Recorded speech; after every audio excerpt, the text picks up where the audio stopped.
Hello friends, welcome to my YouTube channel. तो आज की इस वीडियो में हम बात करेंगे मैट्रिक्स इन्वर्जन मेथड की, और हमने यहाँ पे 3x3 की मैट्रिक्स ली है।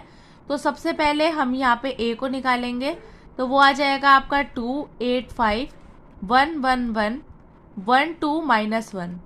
यहाँ पे आपका बी आता है 5 -2 2, और यहाँ पे आपका एक्स आ जाएगा XYZ। अब यहाँ पे आप इसको खुद से भी सॉल्व कर सकते हैं। अब हम इसको सॉल्व करना स्टार्ट करते हैं। तो सबसे पहले हमें इसे सॉल्व करने के लिए यहाँ पे डिटर्मिनेंट को चेक करना पड़ेगा। डिटर्मिनेंट को फाइंड करेंगे 2 -1 -2 -8 -1 -1 प्लस 5 2 -1। तो ये आ जाएगा आपका, यहाँ पे हो जाएगा -3 -6 प्लस 6 प्लस 5। तो डिटर्मिनेंट की वैल्यू यहाँ पे निकल कर आएगी आपकी 15। तो यहाँ पे 15 आई है, जो कि आपके 0 के इक्वल नहीं है। तो इसका क्या मतलब है कि इसकी जो वैल्यू है ना ए इनवर्स, वो यहाँ पे एग्जिस्ट करता है। तो यहाँ पे अब हम ए इनवर्स को फाइंड करते हैं। फाइंड करने के लिए सबसे पहले हम यहाँ पे माइनर्स को निकालेंगे। माइनर निकालने के लिए हम निकालते हैं M11। तो उसको निकालने के लिए आपका आएगा यहाँ पे -1 -2, तो ये आ जाएगा आपका -3। M12 के लिए आएगा -1 -1 -2। M13 आ जाएगा आपका 1। 21 आएगा आपका -8 -10 -18। M22 आ जाएगा आपका -2 -5 -7। M23 आता है आपका 4 -8 दैट इज -4। M31 आता है आपका 8 -5 that is 3। 2 -5 date is -3। M33 आता है आपका 2 -8 डेट इज -6। अब माइनर को हम यहाँ पे पुट करते हैं, तो ये आ जाएगा -3 -2 1 18 -7 -4 3 3 -6। अब इसके बाद में हम इसका कोफैक्टर निकालते हैं। कोफैक्टर निकालना भी मैंने आपको यहाँ पे सब बताया है। तो यहाँ पे बस साइन चेंज हो जाते हैं, -3 2 1 18 -7 4। यहाँ पे हो जाएगा आपका 3 1 4 होता है, तो ये हो जाएगा 3 3 और -6। इसी तरीके से अब हम यहाँ पे निकालते हैं एडजॉइंट। एडजॉइंट निकालने के लिए बस हमें रो को कॉलम के साथ में चेंज करना है। -3 2 1 18 -7 4 3 3 -6। अब यहाँ पे अब हम इसको सॉल्व करते हैं इनवर्स के। तो यहाँ पे इसका इन्वर्स निकालने का फॉर्मूला होता है 1 determinant of A multiply adjoint of A. तो ये आ जाएगा आपका 1/15 -3 2 1 18 -7 4 3 3 -6। अब यहाँ पे इसको हमें बी के साथ में मल्टीप्लाई करना है, तो हम यहाँ पे डायरेक्ट कर देते हैं 5 -2 2। इसको मल्टीप्लाई करके यहाँ पे लिखते हैं, तो ये आ जाएगा आपका -15 -36 प्लस 6 10 प्लस 14 प्लस 6 5 -8 -12 1/15। अब यहाँ पे आपकी वैल्यूज़ जो है उसको हम फाइंड करते हैं। तो ये वैल्यू आ जाएगी -45 30 और -15। इसको यहाँ पे डिवाइड करके लिख देंगे, तो यहाँ पे आपकी वैल्यू आती है -3 2 1। अब ये जो आपकी एक्स वाई जेड की वैल्यूज़ है उसको हम इक्वेशन के अंदर पुट करके चेक करते हैं। तो यहाँ पे आपकी इक्वेशन थी 2x + 8y + 5z = 5। तो ये आ जाएगा आपका -6 + 16 -5। तो ये आ गया आपका इक्वल हो गया, इसकी वैल्यू भी 5 आ गई। इसी तरीके से हम सेकंड इक्वेशन के अंदर पुट करते हैं x + z = -2। तो ये हो जाएगा आपका -3 + 2 + 1। तो यहाँ पर भी आपका 2 आ गया। तो ये इसी तरीके से हम थर्ड के अंदर भी पुट करके इसको यहाँ पे सेटिस्फाई कर लेंगे। तो ये होता है आपका सेटिस्फाई। तो जिससे हमारा ये पता चलता है कि एक्स वाई जेड की जो वैल्यूज़ है वो हमने यहाँ पे ठीक फाइंड की है।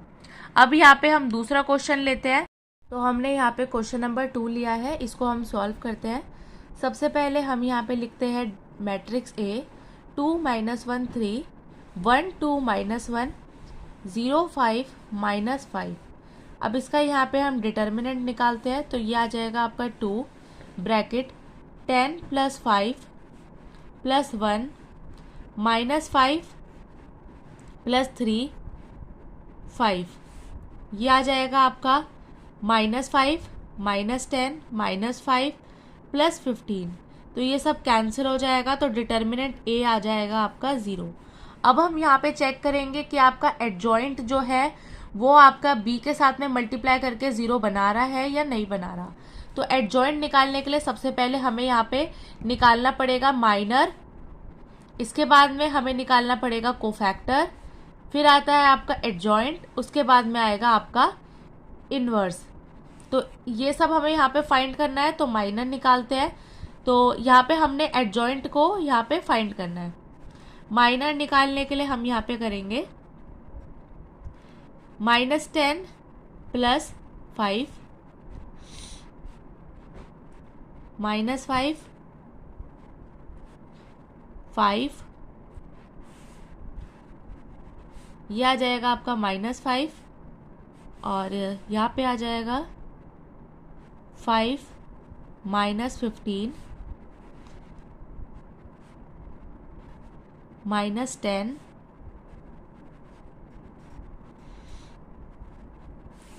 10 1 -6 -2 -3 4 +1 -10 -5 -6 5। अब यहाँ पे हमने माइनर निकाल लिया है, तो माइनर को यहाँ पे हम पुट कर देंगे। तो यहाँ पे वैल्यूज़ आई है आपकी -5 -5 5, यहाँ पे आता है आपका 10 -10 10 -5 -6 और 5। तो यहाँ पे हमारा -2 -3 को ऐड करके आता है -5, हमने यहाँ पे पुट कर दिया। इसके बाद में अब हम यहाँ निकालते हैं कोफैक्टर्स। कोफैक्टर निकालने के लिए बस हमें यहाँ पे माइनस का जो साइन होता है उसको ध्यान रखना होता है।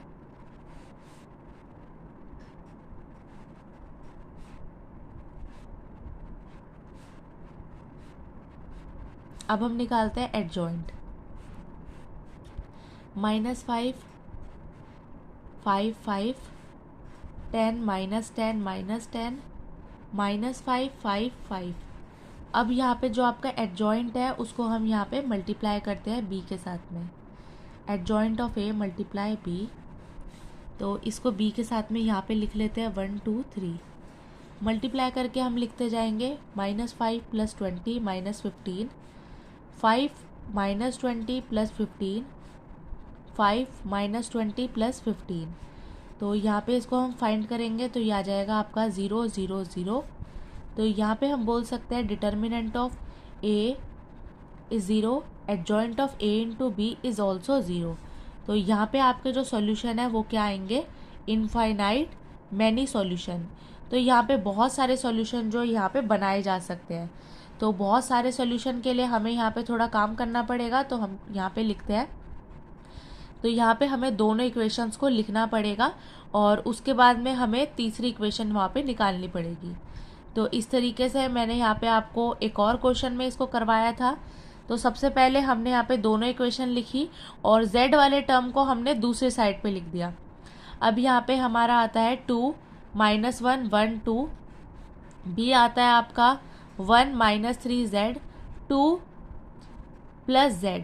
तो इस तरीके से आपका x आएगा यहाँ पे, x और y। अब सबसे पहले डिटर्मिनेंट चेक कर लेता है, तो ये आएगा आपका 4 + 1 दैट इज़ 5। अब यहाँ पे ये 5 आ गया, तो अब हम इसको फर्दर सॉल्व करते हैं। सबसे पहले हम यहाँ पे माइनर निकाल लेते हैं। माइनर आएगा आपका 2 1 -1 2। इसके बाद में आता है हमारा कोफैक्टर। कोफैक्टर आ जाएगा 2 -1 1 2। एडजॉइंट निकालेंगे। एडजॉइंट आता है आपका 2 1 -1 2। अब यहाँ पे अब हम इसको सॉल्व करते हैं, तो ये आ जाएगा 1/5 1 डिटर्मिनेंट 2 1 -1 2 मल्टीप्लाई b। b है आपका 1 -3z 2 + z। तो इसको यहाँ पे हम सॉल्व करते हैं, तो ये आ जाएगा आपका 1/5 2 multiply 1 -3z plus 2 + z -1 -3z plus 2, 2 plus Z. अब इसको यहाँ पे फिर से सॉल्व करते हैं तो ये आ जाएगा 2 minus 6z plus 2 plus Z minus 1 plus 3z plus 4 plus 2z। अब z वाली टर्म z के साथ में प्लस और माइनस होती है तो ये आ जाएगा आपका 4 minus 5z 3 plus 5z। x और y हम यहाँ पे फाइंड करते हैं तो ये आ जाएगा आपका, तो यहाँ पे आप लिखेंगे 5 को अंदर डिवाइड करके लिखते हैं 4 minus 5z upon 5 3 plus 5z upon 5। तो इस तरीके से आपका x और y की वैल्यूज़ जो है वो हमने यहाँ पे फाइंड कर ली। तो यहाँ पे आप लिखेंगे x आता है आपका 4 माइनस 5z अपॉन 5 और y आया आपका 3 प्लस 5z अपॉन 5। अब इन वैल्यूज़ को हम यहाँ पे पुट करेंगे इक्वेशन नंबर 3 के अंदर। अब यहाँ पे हमारी इक्वेशन नंबर 3 की थर्ड इक्वेशन आती है हमारी 0x plus 5y minus 5z is equals to 3। यहाँ पे हमारी जो x की वैल्यू है वो ऑलरेडी 0 है तो पुट करने का कोई फ़ायदा ही नहीं है, वो वैसे भी 0 ही आनी है। 5 मल्टीप्लाई y की वैल्यू हम यहाँ पे पुट कर देंगे 3 plus 5z upon 5 minus 5z। इसके बाद में आएगा आपका 5 से 5 कैंसिल हो जाएगा 3 प्लस 5z माइनस 5z। यहाँ पे आ गया आपका 3 जो आपका RHS के इक्वल है, तो ये हमारी वैल्यू जो है वो प्रूफ हो गई। अब यहाँ पे हम निकालते हैं z की वैल्यू, z की जगह पे k पुट किया है तो यहाँ पे आ जाएगा आपका 4 माइनस 5 के अपॉन 5। y की वैल्यू आएगी आपकी 3 प्लस 5 के अपॉन 5। तो इस तरीके से यहाँ पे आपका जो k है वो आर्बिट्री फंक्शन है और यहाँ पे जो आपके सॉल्यूशंस है वो इनफाइनाइट सॉल्यूशन यहाँ पे बनेंगे, इनफाइनाइट मैनी सॉल्यूशन। तो इस तरीके से आपको मैट्रिक्स इन्वर्जन मेथड और क्रेमर्स रूल, तो इन दोनों को यहाँ पे आपको सॉल्व करना है। तो ये क्वेश्चन आपका एग्जाम के अंदर 6 मार्क्स का आता है। लास्ट ईयर के एग्जाम में आपका मैट्रिक्स इन्वर्जन मेथड और क्रेमर्स रूल दोनों के अंदर चॉइस आई थी, तो इस तरीके से आप इनको सॉल्व कर सकते हैं। आज की वीडियो में बस इतना ही। अगर आपको मेरी वीडियो अच्छी लगी हो तो प्लीज़ लाइक करें, चैनल पर नए हो तो आप सब्सक्राइब करें और आप मेरी वीडियो को ज़्यादा से ज़्यादा शेयर करें। Thank you so much for watching.